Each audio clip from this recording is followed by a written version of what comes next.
The first ice skates were invented in Northern Europe about 1,000 years ago, when people began lacing animal bones to the soles of their boots to cross frozen water. In 1592, a Scotsman invented an iron skate blade, and before long, the sport of speed skating took off. These elite-level racing skates are produced by a small company co-founded by a Canadian speed skater, a 3-time Olympic medalist in short track. Every single pair is custom-made. After measuring a skater's feet, a technician applies layers of wet plaster bandages, the same way one makes a cast for a broken limb. Only here, each foot cast is comprised of 2 parts.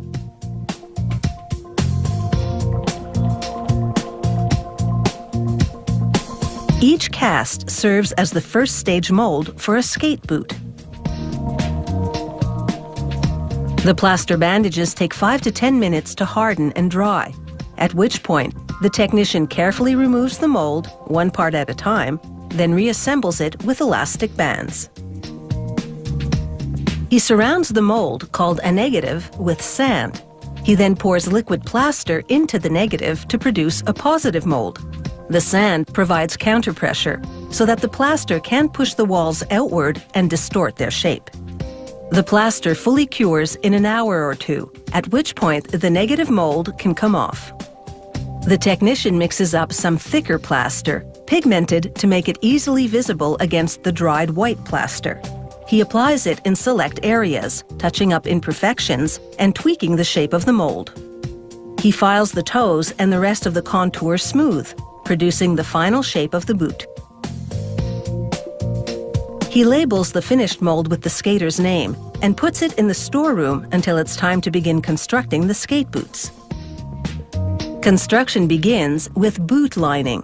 They staple a piece of genuine leather to the mold, pulling taut, because any wrinkles in the lining would irritate the skater's foot.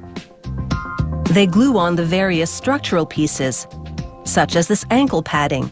It's made of memory foam, so it gradually forms to the skater's ankle and holds the shape. The next step is the most technically critical because it determines the angle of the skate blade. They apply epoxy resin putty to the front and back of the sole, adhere 2 aluminum blade holders, then prop up the boot as the putty dries over the next 4 hours or so. Once the putty's hard, they sand off the excess to lighten the skate and round out the remainder. Then they begin constructing the outside of the boot. First, they layer pieces of carbon fiber, a strong fabric commonly used in high-performance sports products. They tie the bottom piece around the blade holders with strong thread and bond the layers with spray adhesive.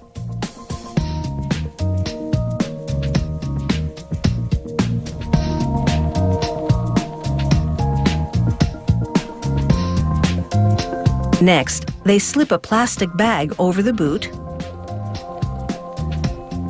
tie off the ends, and vacuum out the air. This tightly compresses the layers of carbon fiber.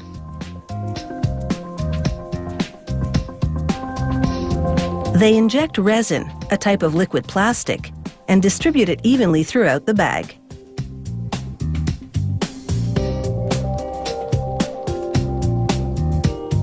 The resin impregnates the carbon fiber.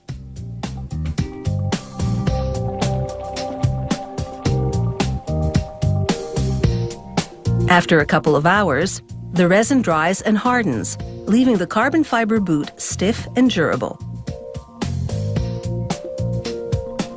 Next, they glue on the outside of the boot, made of vinyl.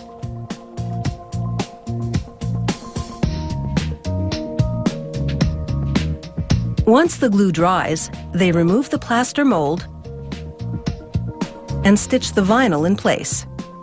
They also take a vinyl lace cover, sew one side of it to the boot, and attach the other side with a hook and loop fastener. That way, it hinges open and closed for lacing and unlacing the skate. The final step is to attach the inline wheels or steel blades to the blade holders.